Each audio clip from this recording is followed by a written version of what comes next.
Listener Reported, Brick Arts Medium podcast studio, and I'm your host, producer Melvin Isaac, a Vietnam era veteran. Now, this will be a continuation episode of what happened before.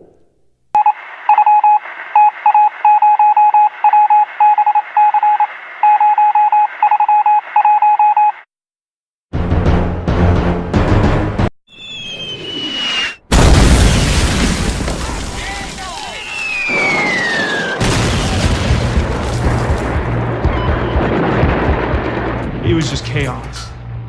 As soon as we got there, an RPG detonated 20 feet away. It was as if someone had taken a dustpan of gravel and rock and just poured it in your mouth.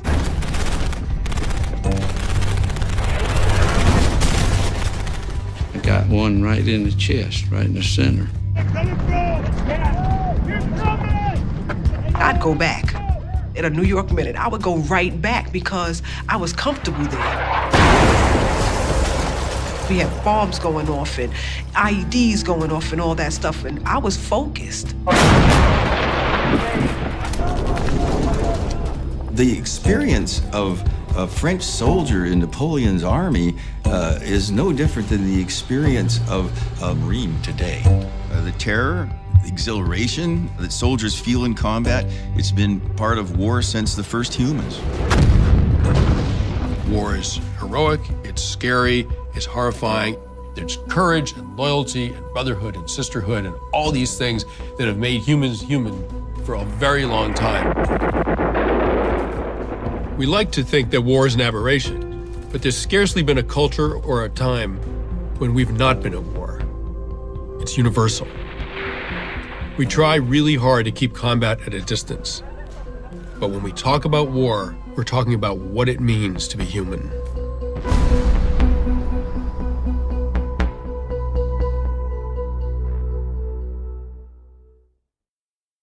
Because I started out with episode 1, episode 2, and this is episode 3. And you're going to be hearing veterans sharing their stories of what happened to them while they was in Vietnam, and what made them become homeless, and how the society accepted them at that particular time. So it's going to be heartbreaking again, but it's needed because veterans need to express themselves and need to let the world hear what happened and why they did become homeless or drug addicts or became involved with criminal activity, and why they felt that America had their country had given up on them. But some of them still stay strong and they continue on. So it's these voices that need to be heard. And it's going to be shocking at times, but it's life. It's the way it is. It's what's going on with veterans that went out into a war area where most of them didn't know what was going on. And, it's like that, coming out of high school, you're only 18, 19, and that's the age I was at that particular time. So you really don't know, you're just following orders.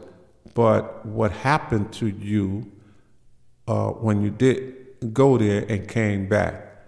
And you see a lot of veterans in wheelchairs, they don't have a leg or arm or a lot of stuff that's going on, and how they continue on. So one of the stories that you're going to be hearing is they had a veteran that just got there to Vietnam. So he just got there, but he had another guy was saying, well, another soldier said, I'll be going home in about 2 more weeks. At that time, there was gunfire. The enemy was attacking them.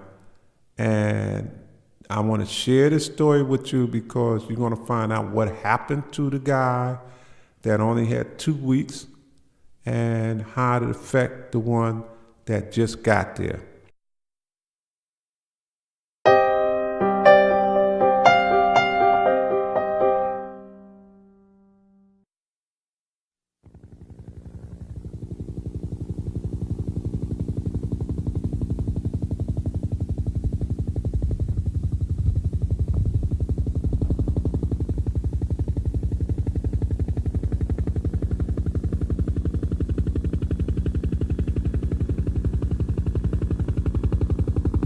Got 2 ships down, one just crashed and burned. Roger, we're on final to the LZ at this time. Well, I saw one aircraft explode and I saw the other one land. It's called a mayday. I have regained power. I'm not sure what happened, but power did come back. 1714. Roger, 17 is going in and picked up 26 and the full crew off that ship. Roger, I had you. Turn out of the LZ at this time. My ship's running a little rough. We took a lot of fire. I don't know if I had any hits or not. I believe I got an overplane. Okay, what's your status? Do you have the LZ in sight? Negative. I broke off the LZ on long final and I'm heading back inbound to Kilo Sierra this time. I got a gunner hitting ahead.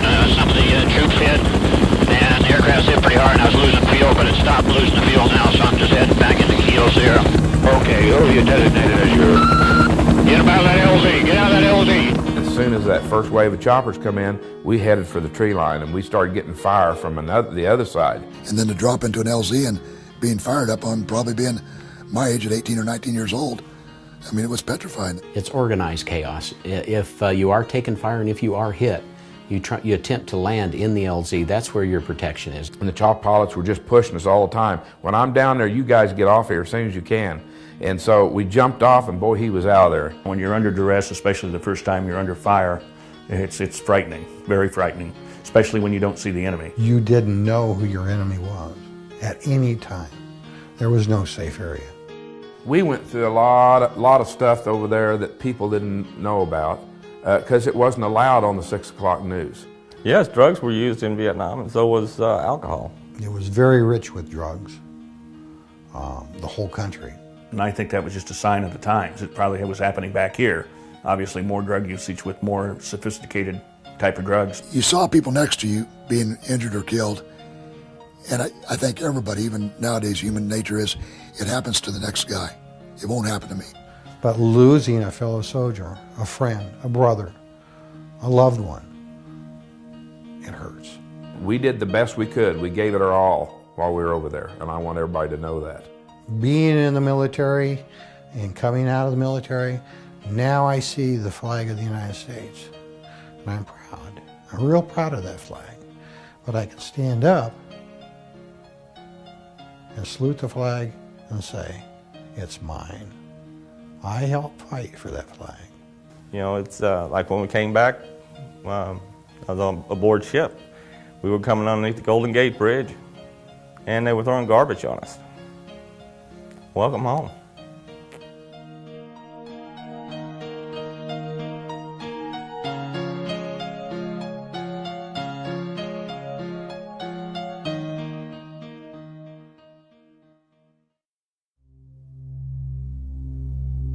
It was like 2 hours before dark, and the place was called Leech Hill.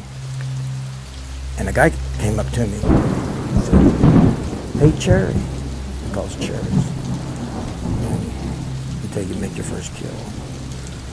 He said, "I got 21 days left, and I'm going home." He told me his name, but I forgot what it was. And he's teasing me at first. He said, "You'll be all right." And then this big guy named Chadwick, the dog, they called him, he came over and said, "I'm going to train you. I'm going to be with you for a week or two, and then you're going to be on your own." And so there's this guy that walked away. They was telling me he had 21 days left. He walked away, and I had my M16 in my hand. It was loaded, and I saw a gook came in, running in with the RPG. And I just, right there with everybody around. I mean, it was a clean shot. I shot him 7 times. But he got the round off, and it hit right in front of this guy and blew both his legs off, an arm, a finger, an ear, and an eye. And so Chadwick went right up to him because it was one of his best friends, and he had this little green beret hat on, and He said, Chadwick, if you love me, he says, you'll kill me because I can't go home like this. He said, okay. He got his .45 out and put it up to his head, and the company commander said, Chadwick, you can't do that. You can't do it. He said, okay, he wants me to do it, but you can't do it. Medics tidied him up, got to stop the bleed and everything. The guy was conscious the whole time. And the company commander asked me, he says, hey, do you mind go pick up his legs and put him on the chopper? And I said, sure. So I went and picked up his legs, and somebody else picked up the arm, and I put him on the chopper. And the guy told me, he said, thanks. He said, I'm not going home at 21 days. I'm going home now. So that was just my first day in the field. And every day was something like that. When I got off of the helicopter that brought me from the jungle back to LZ Jane, there was an officer, and he told me I was to get on that helicopter. So I went over and got on the helicopter. I got off of the helicopter in Phu Bai, and there was another officer standing there. And he said, there's a plane waiting for you. So I went over and got on this plane, and it took off, and I landed in Cam Ranh Bay. And when I got in Cam Ranh Bay, there was a Jeep with 2 MPs sitting on it, and they were waiting for me. So now I still have all my I have my backpack.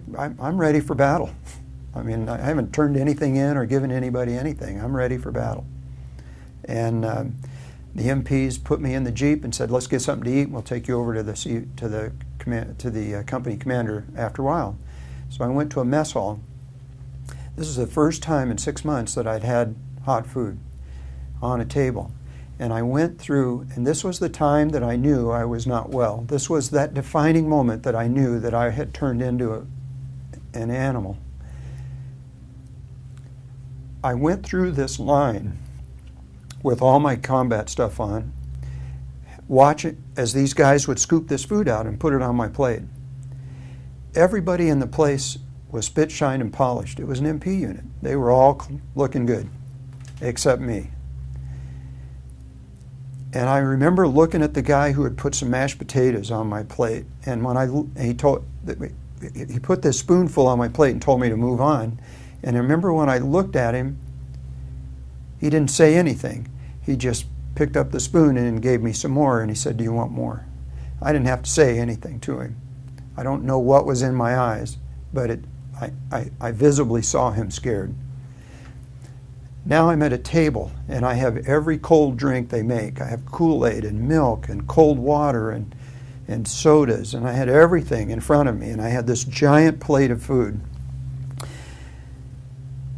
These 3 MPs came and sat with me, and I found myself holding my arm around my food down, and I remember this so well. I had a chicken leg, and I was scooping mashed potatoes with my fingers into my mouth.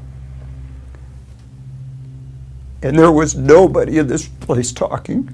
They were all staring at me. And that was the time I thought to myself, what has happened to me? What has happened to me? And I pushed the food away, and a guy said, come on, we'll go get you some clean clothes. The mess hall's open all day.